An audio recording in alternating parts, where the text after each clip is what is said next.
আমার নবী এতিম নবী কাঁদতে কাঁদতে মক্কা নগরীর পাহাড়ের পর পাহাড়, পাহাড়ের পর পাহাড়, পাহাড়ের দেশ শুধু পাহাড়, পাহাড়ের পর পাহাড় পার হইয়া একেবারে বাবলা কাটার জংলা নিরিবিলি জায়গায় যাইয়া রে আমার নবী বসে বসে কাঁদে।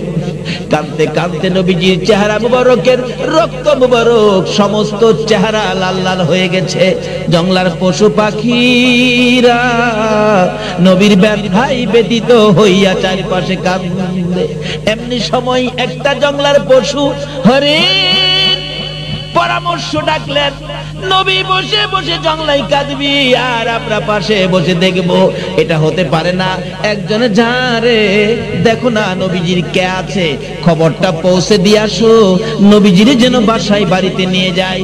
একটা হরিণ নবীর প্রেমে পাগল হইয়া গো দৌড়াইয়া মক্কা নগরে ঢুকে গেছে।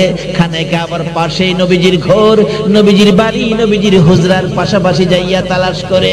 তখন মানুষজন কম ছিল, ঘুরে ঘুরে দেখে কাউরে দেখা যায় না।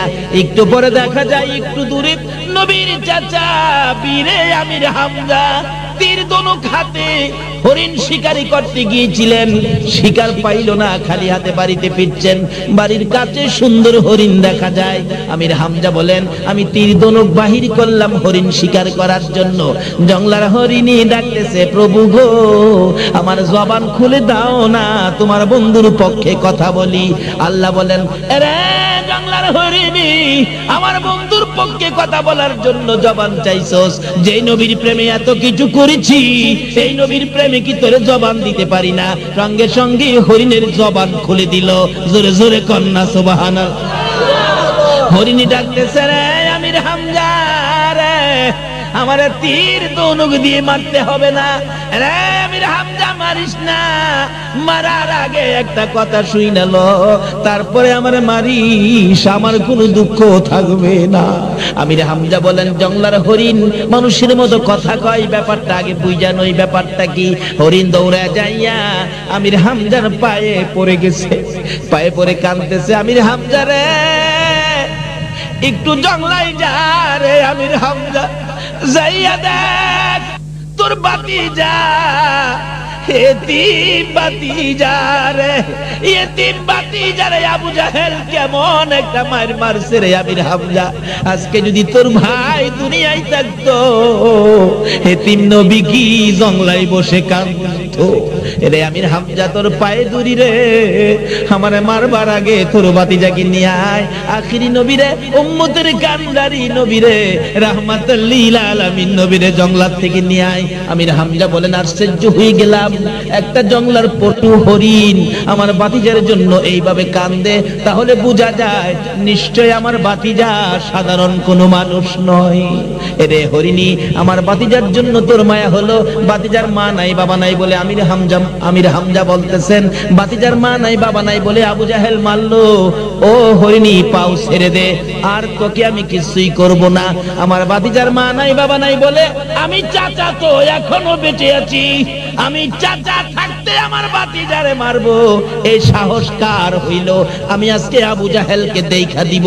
মেজাজ গরম করে চলছে বাড়ির দিকে, বাড়ির পাশে যাইয়া শুনে রে আমির হামজার বিবি হাওলাকে সে পাগল বেশে কান্দে। বিবি তুমিও কান্দো, ওদিক দিয়ে বাতিজা কান্দে, তুমিও কান্দো। সঙ্গে সঙ্গে তরবারিটা বাহির করে বলতেছেন, বিবি গো তরবারি বাহির করে প্রতিজ্ঞা করলাম, তুমি কেন কান্দো বলো? বাতিজার ব্যথাই তো মনটা মানে না, তুমিও কান্দো, বলো কোন ব্যথাই কান্দো?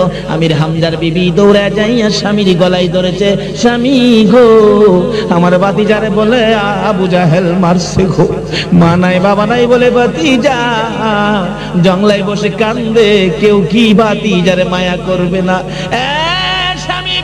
একটা অনুরোধ করি, আমার বাতিজারে আইনা দিবানি, আমি মায়ের মতো হইয়া দূর করব। আর আমার বাতিজারে মারলো, আবু জাহেলের বিচার করবানি। আমির হামজা বলেন, বিবি গো হরিণের মুখে যে বাতিজার প্রশংসা শুনেছি, তুমিও যখন বাতিজার জন্য কান্দো, যাও কথা দিলাম এই বাতিজারে না লইয়া বাড়িতে আসবো না, আবু জাহেলের বিচার না করে ঘরে ফিরবো না।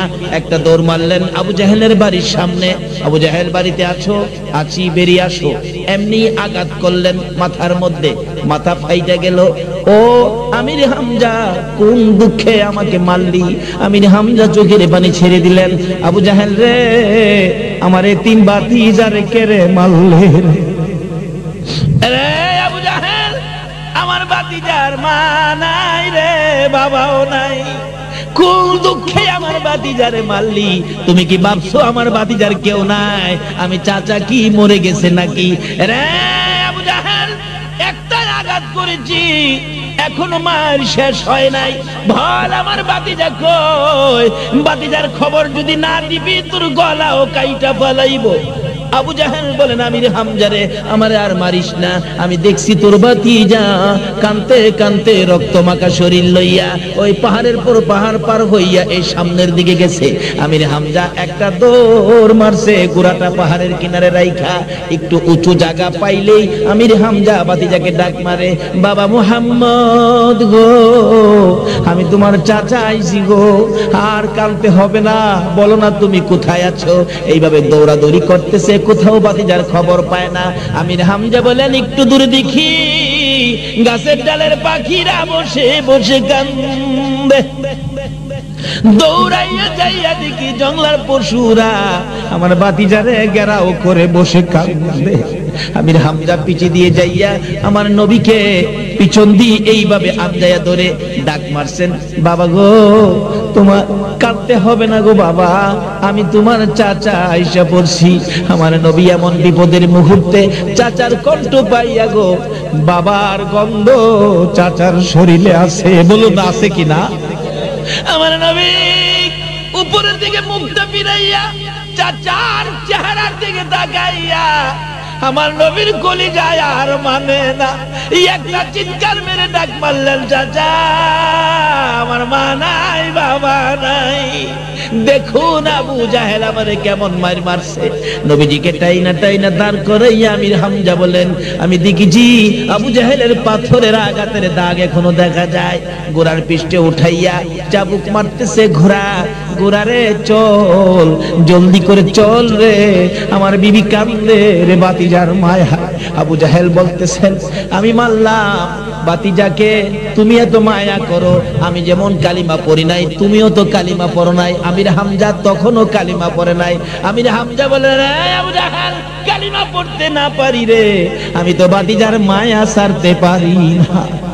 আমির হামজা ডাকতেছে, ও ভাতিজা ঘোড়ার পৃষ্ঠে উঠো। আমির হামজা নবীজির আপন চাচা ছিলেন। আল্লাহু আকবার বলো। ঘোড়ার পিছনে নবীরে বসাইয়া আমির হামজা ঘোড়ার সামনে বসে চাবুক মারতেছে, ঘোড়ারে চল, জলদি করে চল, আমার বিবি কান্দে ভাতিজার মায়ায়, জলদি করে চল। ঘোড়া তো উঠে না, সামনেও যায় না। আমির হামজা রাগে এমন মারতেছেন, কোন চাবুকের আঘাতে ঘোড়ার চামড়া ফাইটা রক্তগুলি বাহির হইতেছে। মাঝে মাঝে ঘোড়া সামনের দুইটা পা আকাশে উড়াইয়া দেয়, চোখের পানিগুলো জর্জর করে ছাড়তেছেন।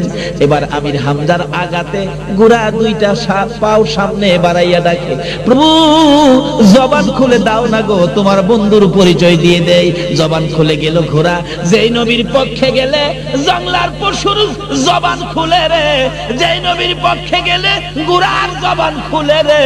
এই নবীর পক্ষে গেলে কি আমরা ডাক আমার আল্লাহ শুনবে না? ঘোড়ার ডাক যদি শুনতে পারে গো, আমাদের ডাক কেন শুনবে না? দয়ার নবী, মায়ার নবী পিছে বসা, ঘোড়া ডাকতেছে, আল্লাহ জবান খুলে দাও। জবান খুলে দিলে ঘোড়া ডাকতেছে, আমির হামজা রে, মার কত মারবি? মারতে মারতে যদি আমি ঘোড়ার জীবন বাহির করে দেস, তাও তুমি পারবি। আমি কথা দিলাম রে, যেই নবীরে পাশে বসাইছো এই নবীরে সামনে না নেওয়া পর্যন্ত আমার জীবন যাবে, আমি সামনে যাব না। আজকে গোরা হইয়া নবী চিনে রে, উম্মত হইয়া নবী চিনি না। আমির হামজা বলেন, বাবা গো সামনে আসো তুমি, আমি পিছনে যাই। আমির হামজা বলেন, ভাতিজাকে সামনে দিয়ে ঘোড়াকে চাবুক দিতে হয় না, এক দৌড়ে ঘোড়া বাড়ির গেটে পৌঁছে গেছে। এত দ্রুত গতিতে আমার ঘোড়া জীবনে আর কোনোদিন চলতে দেখি নাই। আমির হামজার বিবি কান্দে রে, আওলাকে সে পাগল বেশে বিনাইয়া বিনাইয়া। আমার নবীর সুন্দর চেহারা দেখে দূর থেকে ডাক মারলেন, ভাতিজা রে আয়, আমি তোরে মায়ের মতো আদর করব।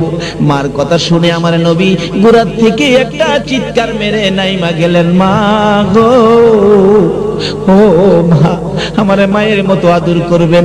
গলায় ধরে ঘরের মধ্যে বসাইয়া আমির হামজার বিবি রুমাল বিছাইয়া রক্ত মুবারক পরিষ্কার করতে করতে আমির হামজার বিবি বলেন, সহ্য করতে পারি না, এতিম ভাতিজার রক্ত মুবারক পরিষ্কার করতেছে আর ডাকতেছে, আমেনা রে, ও আমেনা, দেখা গেলি না তোমার এতিম সন্তানের কি অবস্থা। রক্ত মুবারক পরিষ্কার করে নবীজিকে পাশে বসাইয়া জিজ্ঞেস করলেন, ভাতিজা, আবু জাহেল তোমারে মারলো, তুমি কি তারে গালি দিছো? না চাচি। মারছো? না চাচি। মন্দ বলেছো? না চাচি। আবু জাহেলের ক্ষতি করেছো? না চাচি। তাহলে কেন মারলো? আমার নবী বলেন, চাচি গো, ও আদরের চাচা, শুনো, আমি আমার উম্মতের মাওলার দিদার পাওয়ার নামাজ শিক্ষা দিতেছিলাম, আল্লাহর জান্নাতে যাওয়ার নামাজ আমি আমার উম্মতের শিক্ষা দেওয়ার জন্য দাঁড়িয়েছিলাম। আর আবু জাহেল আমাকে এই অবস্থার মধ্যে পাথর দিয়ে দিল মেরে আমার মাথা ফাটাইয়া দিছে গো চাচি, আমি আবু জাহেলের কোনো ক্ষতি করি নাই। আমার আল্লাহ বলে, দুনিয়ার মানুষ রে, আমির হামজার বিবি আমির হামজাকে সাক্ষী বানাইয়া রে নবীজি নামাজে দাঁড়াইয়া যে মার খাইছে, রক্তে লাল লাল হয়েছে, এই ব্যথার কথাগুলো সমস্ত পৃথিবীর মানুষের কানে কানে কিয়ামত পর্যন্ত পৌঁছাবো। বন্ধু, কথা দিলাম, তোমার এই ব্যথায় ব্যথিত হইয়া, তোমার এই দুঃখে দুঃখিত হইয়া যারা 5 ওয়াক্ত নামাজে দাঁড়াইয়া যাবে গে বন্ধু, আমি আল্লাহ কথা দিলাম, ওই এক একজন নামাজিকে আমি আল্লাহ বিনা হিসাবে আমার জান্নাতে ঢুকাইয়া দিব। বাবারা, এই কষ্ট করে যে জিনিসগুলি নবী আমাদের কাছে দিয়ে গেলেন তার মধ্যে সবচেয়ে উত্তম হলো নামাজ। এই নামাজ ব্যতীত নবীর উম্মত হওয়া যায় না। নামাজ ব্যতীত কোনো ইবাদত আল্লাহর দরবারে কবুল করানো যায় না। নামাজ ব্যতীত আল্লাহর দিদার পাওয়া যায় না। নামাজ ব্যতীত জান্নাতের চাবি পাওয়া যায় না। সবকিছুর মূলে হলো নামাজ। হাসরের দিন সর্বপ্রথম আপনাকে আমাকে নামাজ সম্বন্ধে জিজ্ঞাসা করা হইবে। হাসরের দিন প্রথম প্রশ্নই হবে, তোমরা কি নামাজ পড়ছো? যে নামাজের জন্য আমার নবী মার খেয়েছে, যে নামাজের জন্য মাথা ফাটিয়েছে, যে নামাজের জন্য গলায় ফাঁস লাগিয়েছে, তোমরা কি এই নামাজ পড়ছো?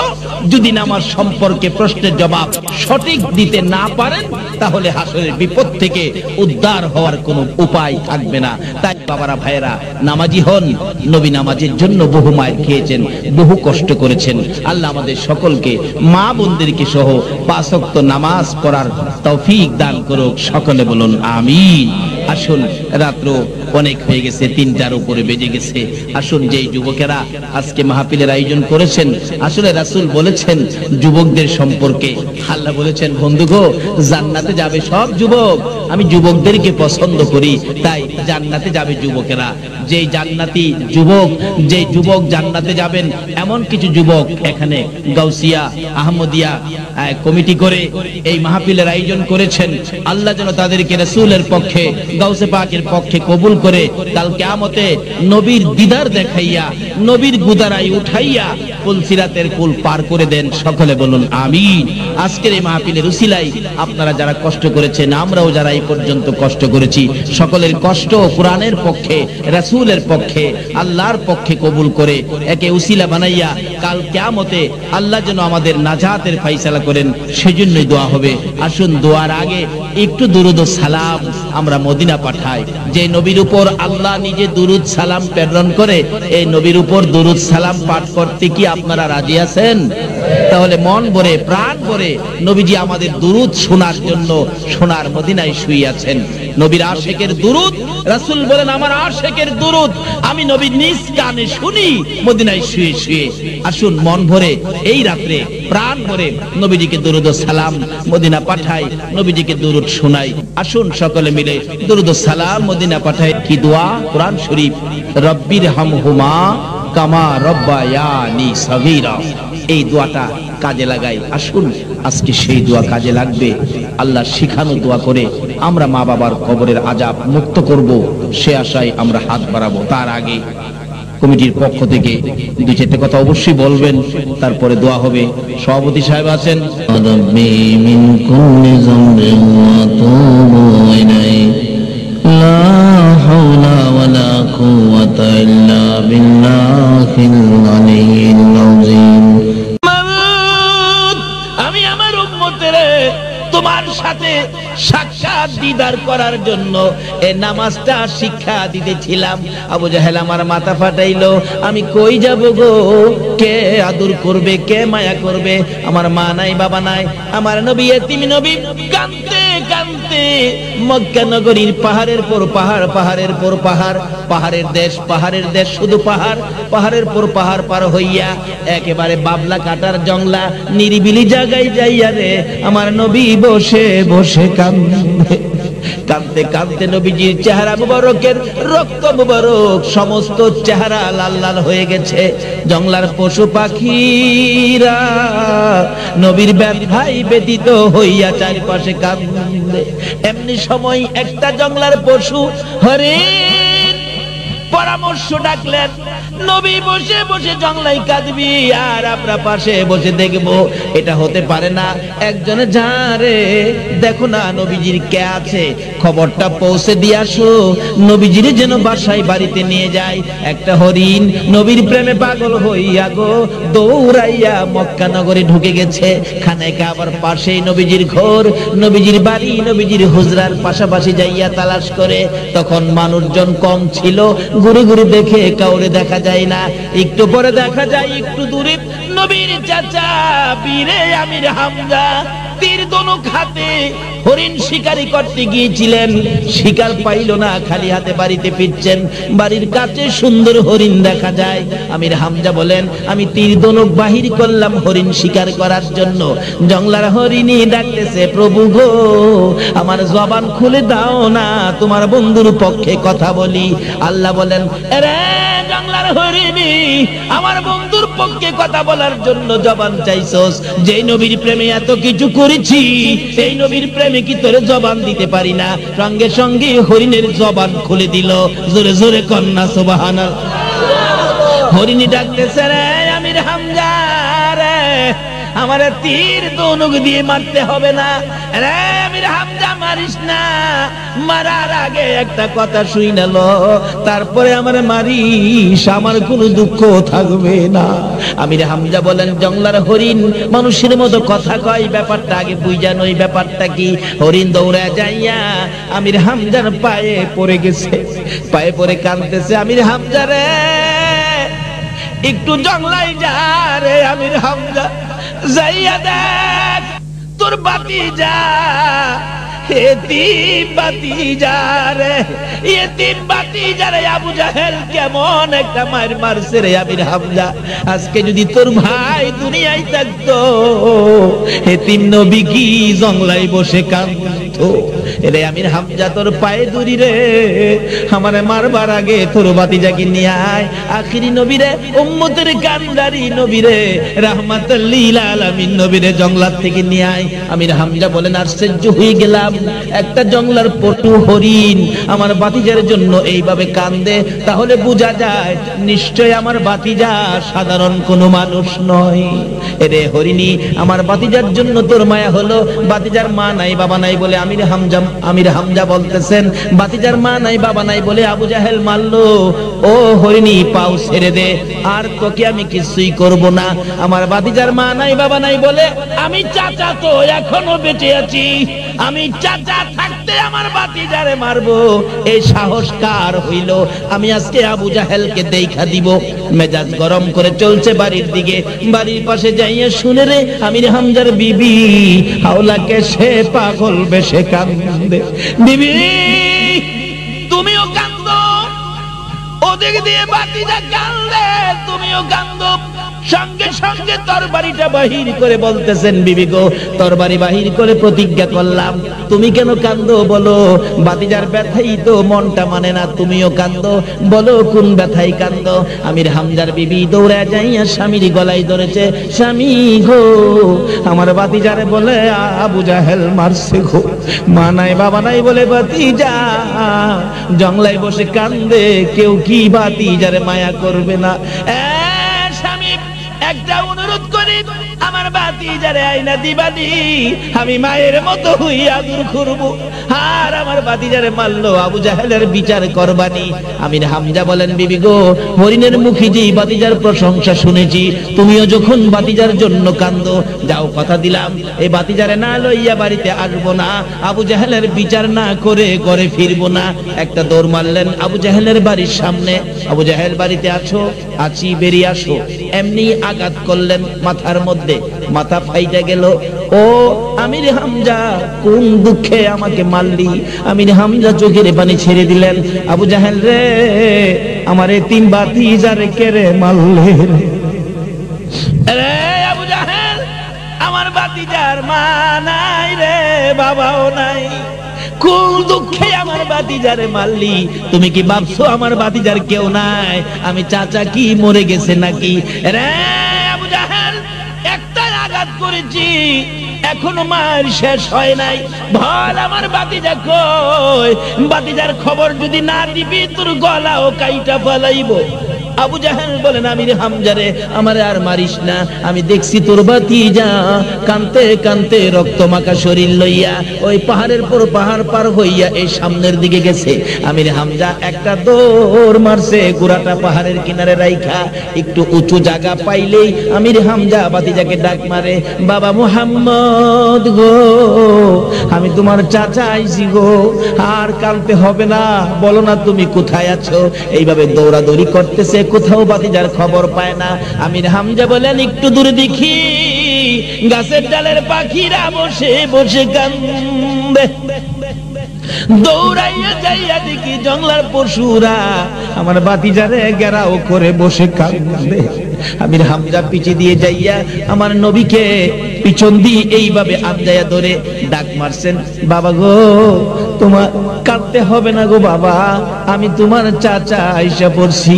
আমার নবী এমন বিপদের মুহূর্তে চাচার কণ্ঠ পাইয়া গো, বাবার গন্ধ চাচার শরীরে আছে, বলুন আছে কিনা? আমার নবী উপরের দিকে মুখটা ফিরাইয়া চাচার চেহারার দিকে তাকাইয়া আমার নবীর কলিজায় আর মানে না, একটা চিৎকার মেরে ডাক মারলেন, চাচা আমার মা নাই বাবা নাই, দেখুন আবু জাহেল আমারে কেমন মার মারছে। নবীজিকে টাইনা টাইনা দাঁড় করাইয়া আমির হামজা বলেন, আমি দেখেছি আবু জাহেলের পাথরের আঘাতের দাগ এখনো দেখা যায়। ঘোড়ার পৃষ্ঠে উঠাইয়া চাবুক মারতেছে ঘোড়া, ঘোড়ারে চল, জলদি করে চল রে, আমার বিবি কান্দে রে, ভাতিজার মায়া। আবু জাহেল বলতেছেন, আমি মারলাম ভাতিজাকে, তুমি এত মায়া করো, আমি যেমন কালিমা পড়ি নাই, তুমিও তো কালিমা পড়ো নাই। আমির হামজা তখনও কালিমা পড়ে নাই। আমির হামজা বলে, রে আবু জাহেল, কালিমা পড়তে না পারি রে, আমি তো ভাতিজার মায়া ছাড়তে পারি না। আমির হামজা ডাকতেছে, ও ভাতিজা ঘোড়ার পৃষ্ঠে উঠো। আমির হামজা নবীজির আপন চাচা ছিলেন। আল্লাহু আকবার বলো। ঘোড়ার পিছনে নবীরে বসাইয়া আমির হামজা ঘোড়ার সামনে বসে চাবুক মারতেছে, ঘোড়ারে চল, জলদি করে চল, আমার বিবি কান্দে ভাতিজার মায়ায়, জলদি করে চল। ঘোড়া তো উঠে না, সামনেও যায় না। আমির হামজা রাগে এমন মারতেছেন, কোন কোন চাবুকের আঘাতে ঘোড়ার চামড়া ফাইটা রক্তগুলি বাহির হইতেছে। মাঝে মাঝে ঘোড়া সামনের দুইটা পা আকাশে উড়াইয়া দেয়, চোখের পানিগুলো জর্জর করে ছাড়তেছেন। এবার আমির হামজার আঘাতে ঘোড়া দুইটা পাও সামনে বাড়াইয়া ডাকে, প্রভু জবান খুলে দাও না গো, তোমার বন্ধুর পরিচয় দিয়ে দেই। জবান খুলে গেল ঘোড়া, যেই নবীর পক্ষে গেলে জংলার পশুর জবান খুলে রে, যেই নবীর পক্ষে গেলে ঘোড়ার জবান খুলে রে, এই নবীর পক্ষে গেলে কি আমরার ডাক আমার আল্লাহ শুনবে না? ঘোড়ার ডাক যদি শুনতে পারে গো, আমাদের ডাক কেন শুনবে না? দয়ার নবী মায়ার নবী পিছে বসা, ঘোড়া ডাকতেছে আল্লাহ জবান খুলে দাও, জবান খুলে দিলে ঘোড়া ডাকতেছে আমির হামজা রে, মার কত মারবি, মারতে মারতে যদি আমি ঘোড়ার জীবন বাহির করে দেস তাও তুমি পারবি।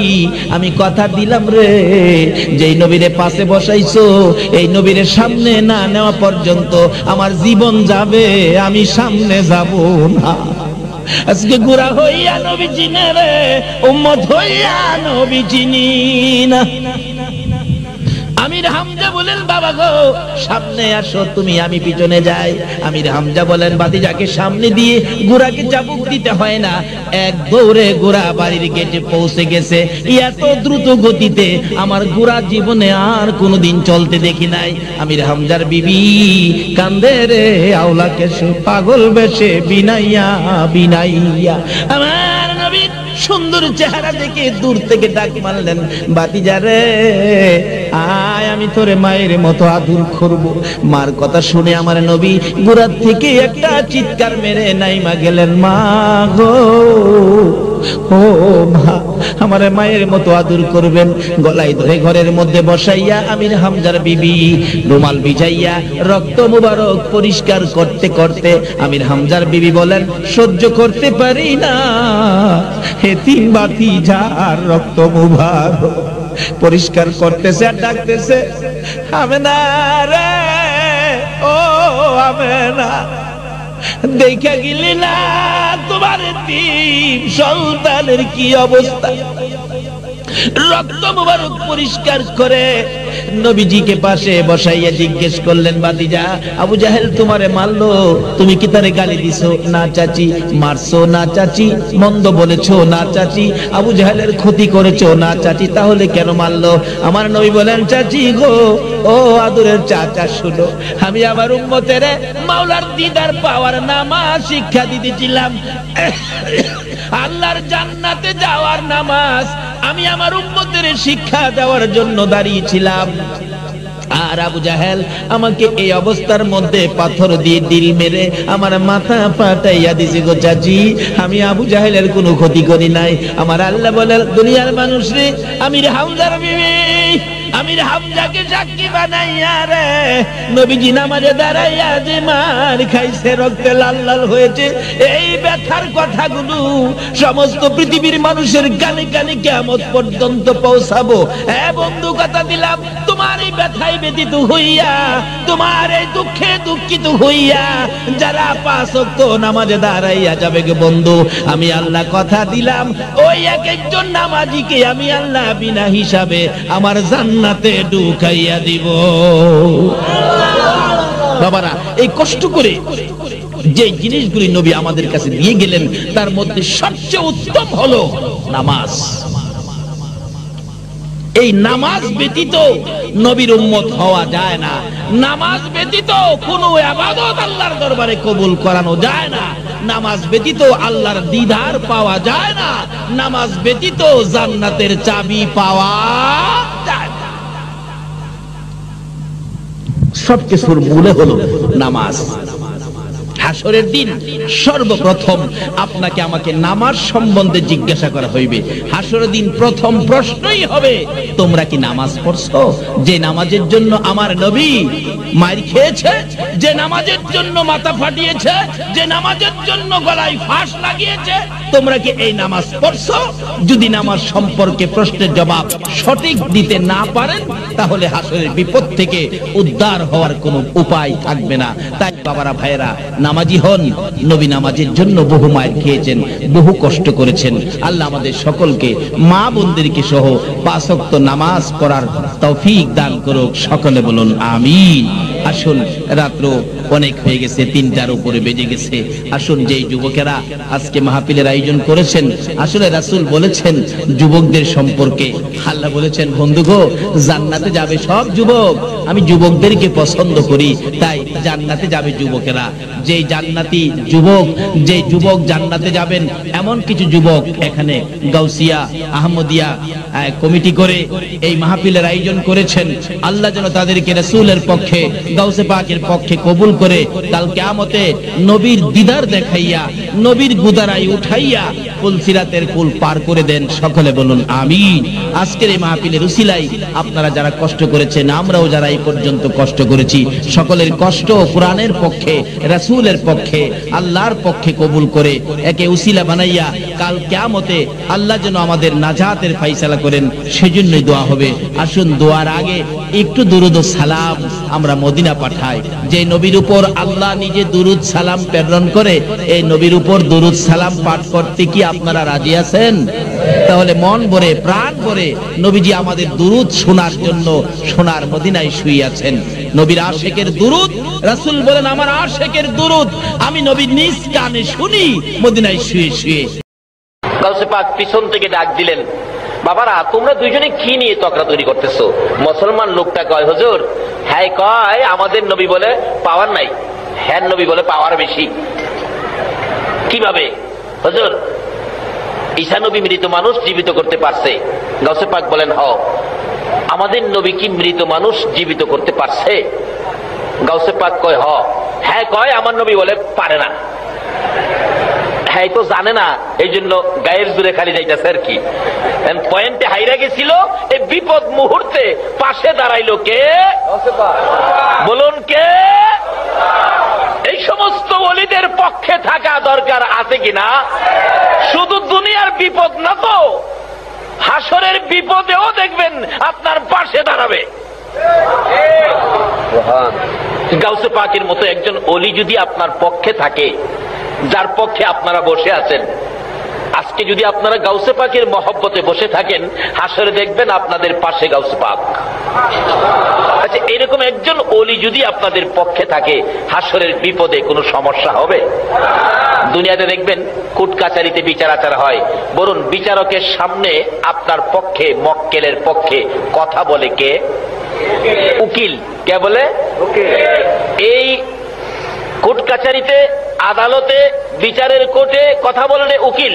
উকিলরা কিভাবে মক্কেল বাঁচাবে এমন কিছু আইন বই পড়ে পড়ে পয়েন্ট শিখছে না? তারা এই পয়েন্টের বলে মক্কেল বাঁচাইয়া দেয়। দুনিয়ার আইন বই পড়ে উকিলরা যেমন কোর্ট কাচারির থেকে মক্কেল বাঁচাইয়া দেয়, আল্লাহর ওলিরা আল্লাহর ভালোবাসার আইন বই পড়েছে, হাসরের ময়দানে তারাও আপনাদের মতো মক্কেলকে বাঁচাইয়া পার করে দিবে। কিভাবে পার করবে?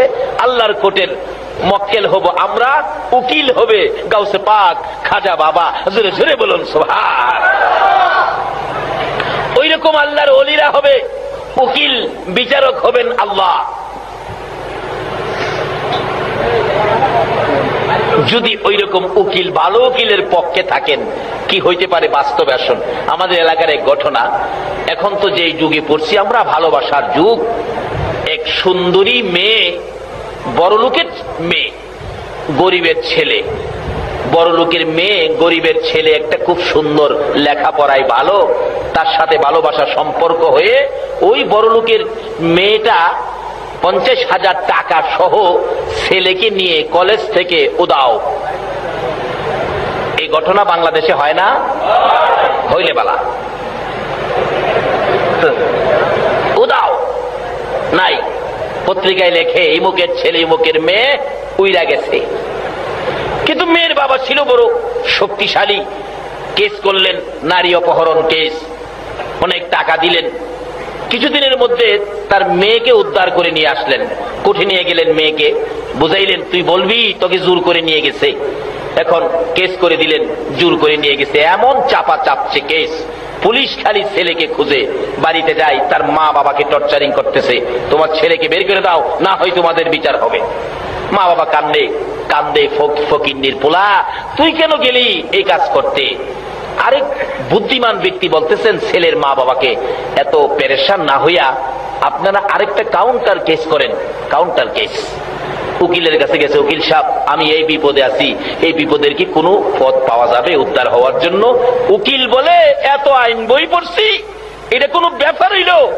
কেস করেন, কাউন্টার কেস, ছেলেকে নিয়ে আসেন। ছেলে তো ভয়ে বাড়িতে আসে না, আমার ছেলে শুকায়া একবারে কাঠের মতো হয়ে গেছে, ভয় পায়, খায় না, ঘুমায় না, না জানি পুলিশে ধরে নিয়ে যায়। নিয়ে আসেন। রাত্রে একদিন গভীর রাত্রে উকিলের বাড়ি নিচে, উকিল কই বেটা চিন্তা করিস না, এই যে দেখ আইন বই ভর্তি, এই যায় এত আইন বই পড়ছি, তোর কিসের বিপদ, আমি বিপদ থেকে তোরে বাঁচাইয়া দিব, যা চিন্তা করিস না, কিন্তু শর্ত হইল আমি যা কমু তা শুনবি। কেস করে দিলেন। যেদিন কোর্টে হাজির হবে, ওই মেয়ের সাথে অপরাধী ছেলে কোর্টে হাজির হবে, তো উকিল বললেন কোর্টে তোরে যাই জিগাইব, উকিলের পরামর্শ, তোরে যাই জিজ্ঞেস করবে তুই খালি চুপ করে তাকায় থাকবি, কোনো কথা তুই বলবি না, তাকায় থাকবি, মক্কেল যে মক্কেলের মতোই থাকবি। কোর্টে উঠলো, বাদী বিবাদী হাজির। হাজির মেয়ের পক্ষের উকিল বলতেছেন, মাননীয় বিচারপতি অনুমতি দেন কথা বলি। বলেন। উকিলের মুখ তো বুঝি নেই কিভাবে শুরু হয়েছে। এই যদি হয় স্যার সামাজিক আচার আচরণ, যুবকেরা মেয়েদেরকে ধরে নিয়ে যাবে জোর করে ঘর থেকে, সংসার, এই সমাজ, এই দেশ কেমনে চলবে?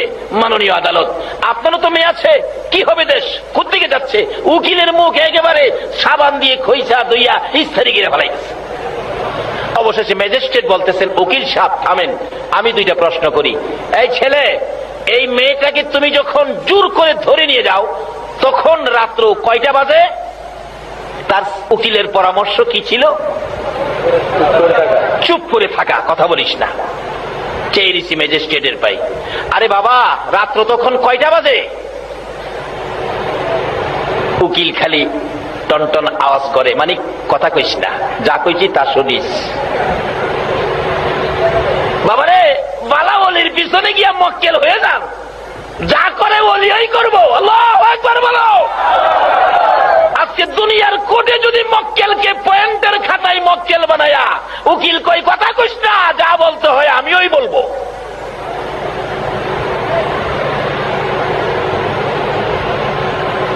কি ব্যাপার, কথা বলো, বলে না। কথা না বলার পরামর্শ কার? উকিলের।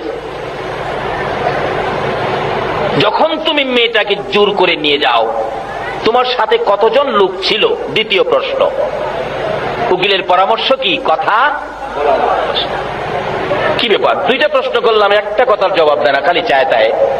3 নাম্বার প্রশ্ন, এই ছেলে, তুমি যখন মেয়েটাকে জোর করে ধরে নিয়ে যাও তখন কি কেউ দেখছিল? সাক্ষী আছে কেউ? চেয়েছি।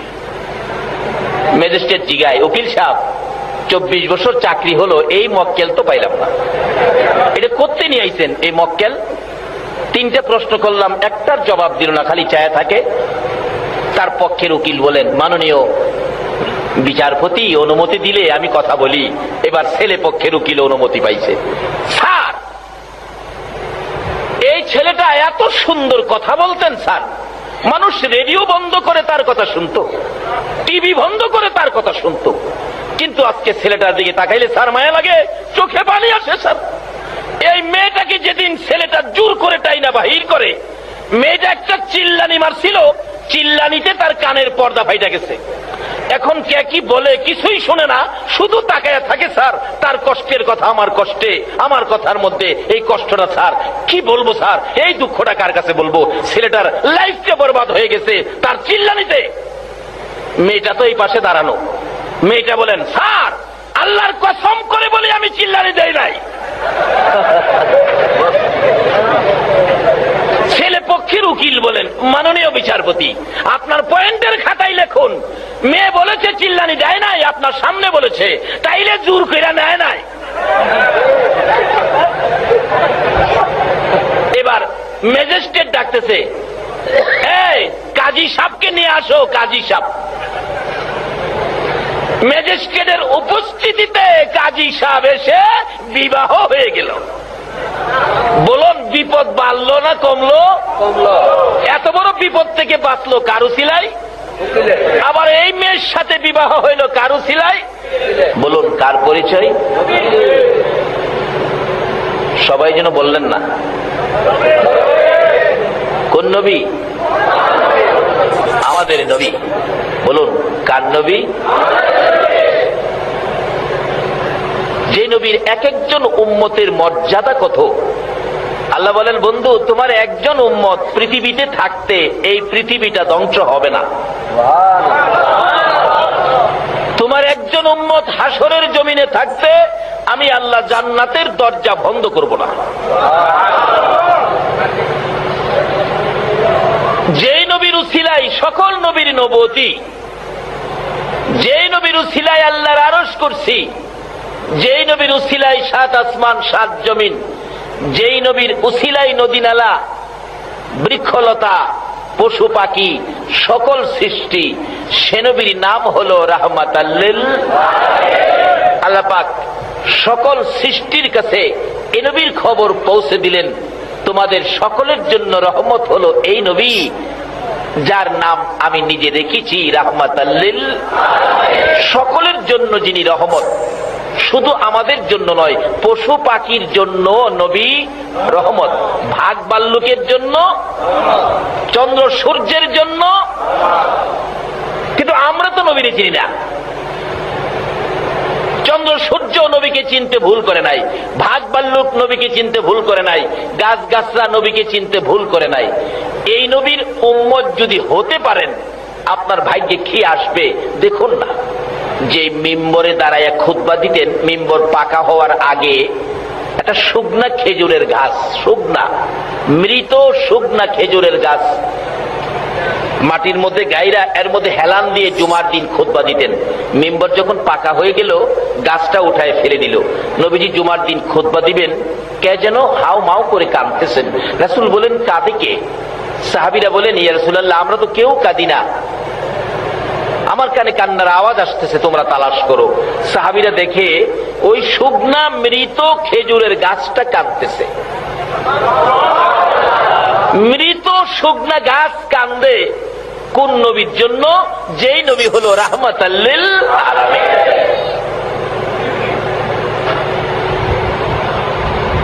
আজকে সেই নবীর উম্মত বিশ্বজুড়ে বিপদের মধ্যে।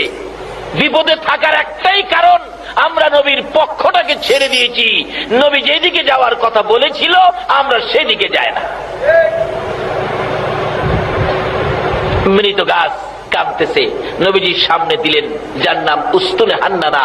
রাসূল বলেন, ও উস্তুনে হান্নানা, মৃত শুকনা খেজুরের ঘাস, তুমি এইভাবে কাঁদতেছো, তুমি তো মৃত, তুমি এইভাবে কাঁদো কিভাবে? খেজুরের গাছ, মৃত গাছ জবাব দেন, হুজুর আমি মৃত ঠিক, কিন্তু আমার একটা ব্যথা আছে। কি ব্যথা? আমি এতদিন রাহমাতাল লিল আলামিন নবীর পিঠ মুবারকের সাথে লেগে থাকতাম, আজকে আমি নবীর থেকে দূরে সরে গেলাম। নবীর থেকে দূরে যাওয়ার ব্যথাই বেদনা সহ্য করতে না পেরে আমি এতিমের মতো কাঁদতেছি। রাসূল বলেন, তুমি তো মৃত, তুমি তো জীবিত না, তুমি কান্দো কিভাবে? সাহাবীরা আশ্চর্য হয়ে গেলেন, হুজুর মৃত ঘাস আপনার ব্যথায় কান্দে, আমরা জীবিত হয়ে কি করলাম? আরে উস্তুনে হান্নানা, কান্দিস না, তোর কান্না শুনে আমি নবীর মায়া হয়ে গেছে, দয়া হয়ে গেছে, আর কান্দিস না রে উস্তুনে হান্নানা, আমি তো সকলের জন্য রহমত, আমি নবী তোর জন্য দোয়া করে দেই, তুই একটা জীবিত খেজুরের গাছ হয়ে যাবে। বলুন, আমাদের নবী দোয়া করলে মৃত গাছ জীবিত হইতে পারেনি। একবার একজন খ্রিস্টান আরেকজন মুসলমান, দুইজন একসাথে যাচ্ছে হাইটা। খ্রিস্টান লোক বলতেছেন মুসলমানকে, দেখো মুসলমান বেটা, আমাদের যে নবী ছিল ঈসা নবী কত ক্ষমতাবান ছিল, মরা মানুষ জীবিত করে ফেলছে, কুম বিইজনিল্লাহ বলে। আমাদের মুসলমান লোকটা বলতেছে, না, তোমাদের নবী ঈসা নবীর চাইতে কোটি কোটি গুণ পাওয়ার বেশি ছিল আমাদের নবীর, কারণ আমাদের নবী হলো সকল নবীর সেরা নবী, শ্রেষ্ঠ নবী, যার উসিলায় সকল নবীর নবুয়তি, যার উসিলায় কুল কায়নাত। খ্রিস্টান বেটা খুব জ্ঞানী ছিলেন, হ্যাঁ প্রশ্ন করে বসলেন আমাদের মুসলমানকে, শোনো, তোমাদের নবী কি মৃত মানুষ জীবিত করতে পারছে? তখন এই মুসলমান বেটা হ্যাঁ জানে না, জীবনে ওয়াজ শুনতেও যায় নাই। বাবারে, ওয়াজ শুনতে গেলেও মাঝে মাঝে পয়েন্ট পাওয়া যায়, এগুলি রাখলে বিপদে কামে লাগে। তো খ্রিস্টান খালি কয়, আরে বাবা, পাওয়ার যে বেশি কিভাবে তোমাদের নবী মৃত মানুষ জীবিত করছে একটা পয়েন্ট দেখাও। হ্যাঁ, জীবনে ওয়াজেও গেছে না, দেখাইবো কোত্থেকে। কিন্তু দুইজনে ধাক্কাধাক্কি করে যাইতেছে রাস্তায়, কথা কাটাকাটি করে একেবারে শেষ পর্যায়ে চলে গেছে। খ্রিস্টান লোকটার কাছে আমাদের নবীর উম্মত মুসলমান স্বীকার করবে আমাদের নবী মৃত মানুষ জীবিত করতে পারে না, এই কথাটা স্বীকার করবে। এমন সময় আজকে যার স্মরণে মাহফিল, গাউসে পাক ওই দুই ব্যক্তির পিছনে হাজির। হাসরের দিন আমার আল্লাহ যেদিন বিচারক হবেন, আল্লাহু আকবার বলুন, আমরা যেদিন ওই কুটের মক্কেল হব গো, আল্লাহর ওলিরা হবে উকিল। গাউসে পাক আমাদের পক্ষ থেকে দাঁড়াইয়া বলবেন, ও আমার মক্কেলেরা, ও আমার মুরিদারা, ও আমার ভক্তবৃন্দরা, তোরা কথা বলিস না, যা বলতে হয় আমি আব্দুল কাদের বলবো, তোমরা কথা কইও না। জিগাইব, নামাজ পড়ছিলি, খালি চায় থাকবেন, রোজা রাখছিলি, চায় থাকবেন, ওয়াজ শুনছিলি, চায় থাকবেন। অনেকক্ষণ প্রশ্ন করার পর গাউসে পাক দাঁড়াইয়া বলবেন, মাননীয় আদালত, এরা মক্কেল সরল সোজা মানুষ, শেষ যুগের মানুষ, আখিরি যুগের মানুষ, ফিতনা ফাসাদের যুগের মানুষ, তোমাকে ভালো করে ইবাদত করার জন্য সুযোগ নিতে পারে নাই, তোমাকে ভালো করে চেনার জন্য পথ খুঁজে পায় নাই। শুধুমাত্র আমি গাউসে পাকের ভক্ত ছিল, তোমার নবীকে ভালোবাসা দিয়েছিল গো, যার উসিলায় এত কিছু বানাইলা, এই নবীর ভালোবাসার খাতিরে আমি আব্দুল কাদের অনুরোধ করলাম, এই মানুষগুলোকে তুমি মাফ করে দাও। আল্লাহ বলবেন, ফেরেশতারা রে, আমার বন্ধুর ভালোবাসার দোহাই দিল রে, আমার বন্ধুর ভালোবাসার কারণে গাউসে পাকের অনুরোধে আমি আল্লাহ মাফ করে দিলাম। দুনিয়ায় যদি একটা অ্যাডভোকেট আইন বই পড়ে এই কোর্টের এত বড় বিপদ থেকে মাফ করাইয়া ওই কোর্টের মধ্যে কাজী ডাক দিয়া বিবাহ পড়াইয়া দিতে পারে, আমার আল্লাহ হাসর দিন বলবেন, ও গাউসে পাক তোমরা থাকো উপস্থিত, এই এক একজনের জন্য জান্নাত থেকে 70 জন করে হুর নিয়ে আসো, আমি আল্লাহ উপস্থিতিতে তাদের সাথে বিবাহ পড়াইয়া দেব। জোরে বলুন সুবহানাল্লাহ। কিভাবে গেলে এই সুযোগ পাবেন, এই রাস্তাগুলো খুঁজে বের করা আমাদের দরকার আসেনি? বলতেছিলাম, এরকম একজন অলি কারো পক্ষে থাকলে, গাউসে পাকের মতো একজন অলি পক্ষে থাকলে কোনো সমস্যা হবে না। তাই বলতেছিলাম, দুই বেচারা, একজন খ্রিস্টান আরেকজন মুসলমান, দুইজন ধাক্কাধাক্কি করতেছে। খ্রিস্টান বলে আমাদের ঈসা নবীর পাওয়ার বেশি, মৃত মানুষ জীবিত করতে পারে। মুসলমান লোকটা বলে আমার নবীও পারে, কিভাবে পারে দেখাও, কিন্তু সেই পয়েন্ট জানে না। এমনি সময় গাউসে পাক পিছনে, তোমরা কি নিয়ে ধাক্কাধাক্কি করছো? পিছনে চাই দেখে গাউসে পাক খ্রিস্টান বেটার কথা বন্ধ হয়ে গেছে, গেট বাল্ব বন্ধ। মুসলমান বেটা লাফায়, অহন কও কও। গাউসে পাক জিগায়, কি ব্যাপার, কি? অহন খ্রিস্টান লোকটা কথা না বলে তো পারে না, যেহেতু গাউসে পাক শুনলেন, হুজুর আমি বলছিলাম কি, আমাদের নবী ঈসা নবী তো মৃত মানুষ জীবিত করতে পারতো, আপনার নবী কি মৃত মানুষ জীবিত করতে পারতো? গাউসে পাক বলতেছেন, শোনো, আমাদের নবী মৃত মানুষ জীবিত করতে পারতো কিভাবে, শোনো। একদিন তোমাদের 200 খ্রিস্টান, গাউসে পাক ওয়াজ করতেছেন ওই খ্রিস্টান লোকের সামনে, তোমাদের 200 খ্রিস্টান নবীজির কাছে যাইতেছিল মুসলমান হওয়ার জন্য।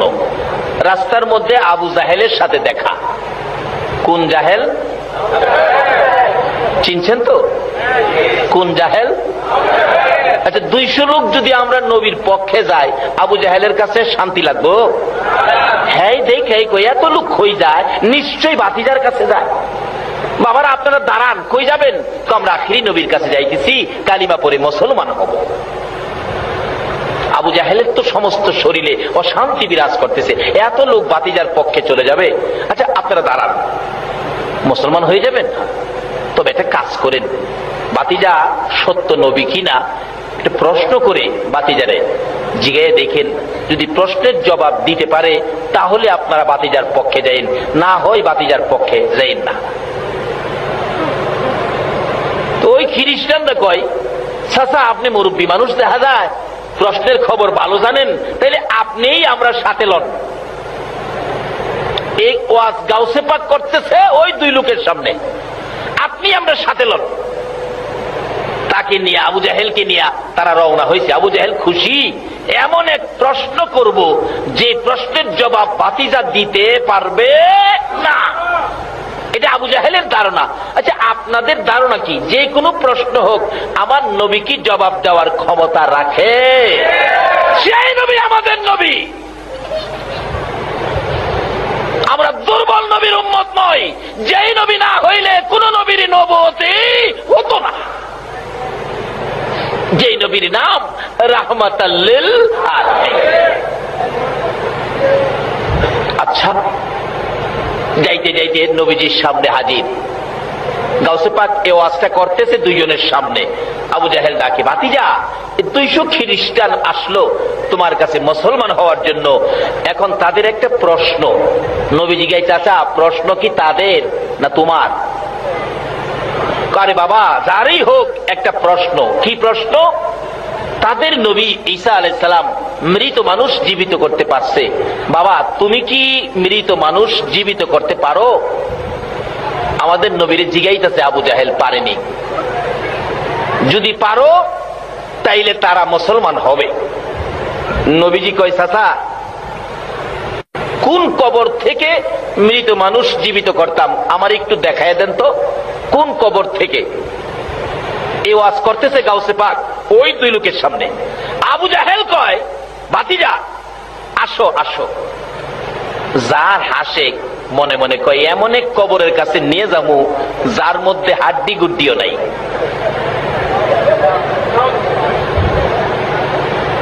একেবারে মুসা নবীর আমলের এক কবর। কই মুসা নবী? মুসা নবীর আমলের এক কবরস্থানের পাশে গিয়া বলতেছে, ভাতিজা এই কবরটা থেকে মৃত মানুষ জীবিত করো। আচ্ছা, আবু জাহেলের ধারণা হাড্ডিও নাই, কোত্থেকে হবে? আচ্ছা, আপনাদের ধারণা কি? না থাকুক হাড্ডি, আমাদের নবী ডাক দিলে মানুষ কি আসবে? আমাদের নবী আঙ্গুল ইশারা করলে আকাশের চাঁদ জানি কি হয়? বলুন কি হয়? আঙ্গুল ইশারাই আকাশের চাঁদ 2 টুকরা হয়। আর এখানে ডাক দিলে কি উঠবে না? আবু জাহেল কয়, এই কবরটার থেকে। আমার নবী কবরের পাশে দাঁড়ায় বলতেছেন, এই কবরে তোমরা কে? এই কবরে কে আছো? উঠো তো, উঠো। নবী ডাক দিতে দেরি ওই মুসা নবীর আমলের যে ব্যক্তি এখানে শায়িত ছিলেন, বিরাট বড় এক ব্যক্তি, কালা ছাই হয়ে গেছে, আস্তে আস্তে উঠতেছে, বড় বড় চোখ। দেখে কমর পর্যন্ত বাহির হলে হাতের মধ্যে 2টা আগুনের করতাল, দাও দাও করতেছে আগুনগুলো। আমার নবী তো দয়ার নবী, ওই মুসা নবীর উম্মতকে দেখে বলতেছেন, বাবা তোমার এত কষ্ট কি ব্যাপার? ওই লোকটা জবাব দেন, আল্লাহর নবী গো, আমার কপাল ভালো, আমার ভাগ্য ভালো, আপনার সাক্ষাৎ আমি পেয়েছি। হুজুর আমার বুঝি ভাগ্য খুলে গেছে গো, রাহমাতাল লিল আলামিনের দেখা পেয়েছি। হুজুর আমি অপরাধী, দুনিয়ার জমিনে করতাল বাজায়া গান গাইতাম, দুনিয়ার জমিনে এই করতাল বাজাইয়া গান গাওয়ার অপরাধে গো কবরে আসার পর আমাকে আগুনের করতাল হাতে লাগাইয়া দিল। এই আগুনের তাপে আমার সারাটা দেহ পড়তে পড়তে কয়লার মতো ছাই ছাই হয়ে গেছি। হুজুর আর মানে না, ধৈর্য আর কুলায় না। আমার নবী বলেন, বাবারে তোমার কষ্ট দেখে আমার বড় মায়া হয়ে গেছে। আমাদের নবী হইল গো মায়ার নবী। এত মায়ার নবী রে আবু জাহেল জীবনে কত কষ্ট দিয়েছে গো। আমার নবীরে এমন এক পর্যায়ে নিয়ে গেছিল, একবার গর্ত করে আবু জাহেল চাইছিল গর্তের মধ্যে ফালাইয়া আমার নবীরে জীবনের বিদায় করে দিবে। নাউজুবিল্লাহ বলো। জীবনে যত সুযোগ কষ্টের জন্য ছিল সকল সুযোগগুলো আবু জাহেল আমার নবীর বেলায় কাজে লাগাইছে। আবু জাহেল একদিন, মা আয়েশা সিদ্দিকা বলেন, আমি দেখেছি আমার নবী ঘুম থেকে ওঠার পর নবীজির সুন্দর চেহারা মুবারকে খেজুর পাতার চাটার দাগগুলো বেশি থাকতো।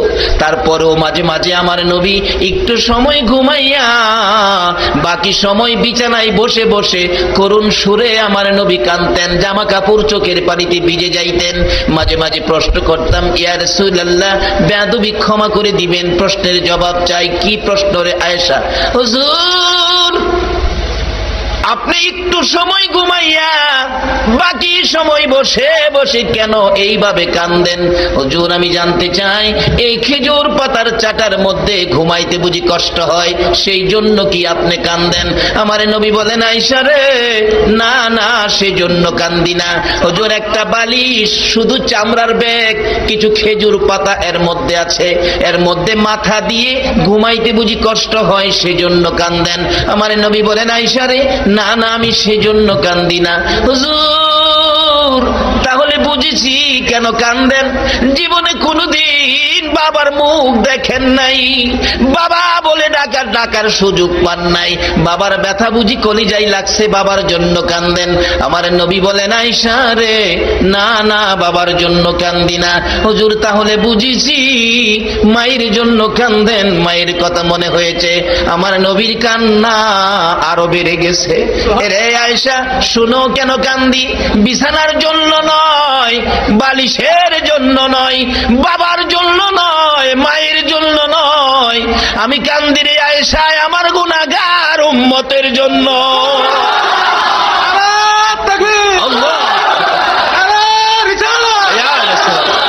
কেন মাপ পাবেন না? নবীজি এইভাবে আপনার আমার ব্যথায় কাঁদতেন। এখনো 24 ঘন্টা মদিনায় শুয়ে শুয়ে আপনার আমার ব্যথায় নবী কাঁদতেন। অন্য নবী রাসূলের উম্মতের জন্য তো এত সহজে মাপের পথ নাই, শুধুমাত্র আপনাদের জন্য। আপনারা কি সে নবীর পক্ষে যাইতে রাজি আছেন? এই নবীর পক্ষটাই হলো আমার আল্লাহর পক্ষ, এই নবীর পক্ষটাই হলো জান্নাতের পক্ষ, এই নবীর পক্ষটাই হলো শান্তির পক্ষ। আল্লাহ কবুল করুন, সকলে বলুন আমিন। শুধু এটাই শেষ নয়, মাপ পাওয়ার জন্য আমার নবী যেদিন জগৎ থেকে বিদায়ী হয়ে যাবেন, আমার আল্লাহ জিবরাইলের মাধ্যমে প্রস্তাব করেছিলেন, জিবরাইল, আমার বন্ধু এই জগতে বহু জায়গায় মার খেয়েছে, বহু জমিনে আমার বন্ধুর রক্ত মোবারক লেগে আছে, এই রক্ত মাখা জমিনে আমার বন্ধুকে দাফন করব না, বন্ধুর দেহ মোবারক আমার আরশের ডাইন পাশে দাফন করব। জিবরাইল তো আশ্চর্য, প্রভু হে, হযরত আদম আলাইহিস সালাম থেকে শুরু করে ঈসা আলাইহিস সালাম পর্যন্ত কারোর জন্য তো এই প্রস্তাব করেন নাই, আপনার বন্ধুকে আরশে নিয়ে আসবেন? হ্যাঁ, যাও, প্রস্তাব নিয়ে যাও। প্রভু, আপনার বন্ধু না খুব খুশি হবে। জিবরাইল হাজির হয়ে যায় আপনার আমার দয়ার নবীর সামনে। ইয়া রাসূলুল্লাহ, আল্লাহর সালাম গ্রহণ করুন। আল্লাহু আকবার। হায় হায়, কেমন নবী! আল্লাহ যাকে আগে সালাম দেয় তারপরে কথা কয়। এই নবীর পক্ষে থাকতে রাজি আছেন তো? কিভাবে থাকবেন? এখন কিন্তু পক্ষ অনেক হয়ে গেছে, কত দিকের লোক যে আসবে আপনাদের কাছে, আসলে সঠিক পথটা ধরতে হবে।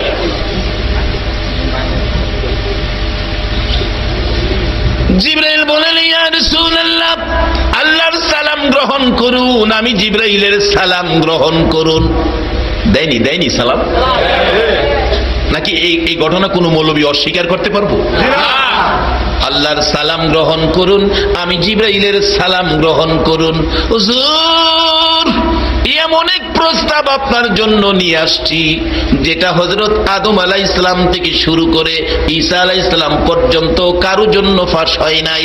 এই প্রস্তাব শুনে আপনি নবী খুশি হবেন। কি প্রস্তাব রে জিবরাইল? হুজুর, আপনার দেহ মোবারক আল্লাহর আরশের ডান পাশে দাফন হবে। এই প্রস্তাব শুনে আমার নবী দুইটা চোখের পানি জর্জর করে ছেড়ে দিয়েছে। জিবরাইল বলেন, ইয়া রাসূলুল্লাহ, এত সুন্দর খবর শুনাইলাম, খুশি হলেন না? চোখের পানি কেন ছেড়ে দিলেন? আমার নবী বলেন, জিবরাইল রে, একটা খবর শুনাইলি, আমার দাফন আল্লাহর আরশের ডান পাশে হবে। আরেকটা খবর দিলি না, আমার গুনাহগার উম্মতের দাফন কই হবে? চোখের পানি ঘুলু গাল বেবে জর্জর করে ছেড়ে দিলেন। জিবরাইল রে, আমার উম্মতের দাফন কই হবে রে জিবরাইল? জিবরাইল বলেন, ইয়া রাসূলুল্লাহ, আমার জানা মতো আপনার উম্মতের দাফন এই জমিনের মধ্যে হবে। আমার নবীর কান্না আরো বেড়ে গেছে। জিবরাইল, না রে না, এই প্রস্তাবে আমি রাসূল খুশি হতে পারলাম না। আমার দাফন আরশে হবে, আমার উম্মতেরা এই জমিনে থাকবে। আমি উম্মতের দরদি নবী, উম্মত ছেড়ে আরশে থাকতে পারবো না। জিবরাইল, আমাকে যদি খুশি করতে হয়, আমার পক্ষ থেকে একটা প্রস্তাব আমার প্রভুর দরবারে নিয়ে যাও। আমার উম্মতেরা যদি এই জমিনে থাকে, আমি নবী আরশে যাব না, আমি আমার উম্মতের পাশে এই জমিনে থাকবো। জিবরাইল বলেন, ইয়া রাসূলুল্লাহ, সহ্য হলাম। এত আরামের জায়গা, এত শান শৌকতের জায়গা, আরশের মধ্যে থাকবেন, ওখানে যাবেন না, মাটিতে পড়ে থাকবেন উম্মতের পাশে, তাতে কি লাভ হবে? আমার নবী বুঝাইতে চায়, জিবরাইল রে, শোনো রে জিবরাইল, কি লাভে আমি থাকবো? দুনিয়ার জমিনে দেখেছি, মুরগি যখন বাচ্চা ফুটায়, মা মুরগিটা বাচ্চাগুলো লইয়া সমাজে ঘোরাঘুরি করে। বাচ্চার উপর যদি কোনো বিপদ আসে রে জিবরাইল, চিলকাক যদি উড়াল দেয় বাচ্চা নেওয়ার জন্য, মা মুরগিটা দুইটা পাখা বাড়াইয়া ডাকে, আদুরের সন্তানেরা রে, আয় আমি মায়ের পাখার নিচে আয়। বিপদ দেখা যায়, আয় আমি মায়ের পাখার নিচে আয় রে। বাচ্চাগুলো দৌড়াইয়া মায়ের পাখার নিচে ঢুকে, মা মুরগিটা বাচ্চাগুলো পাখার মধ্যে লইয়া রে জিবরাইল সান্ত্বনা দেয়, ভয় পাইস না, আর চিন্তা করিস না, কথা দিলাম আমি মায়ের জীবন থাকতে একটা বাচ্চাও চিলকাকে নিতে দিব না। জিবরাইল, মা মুরগি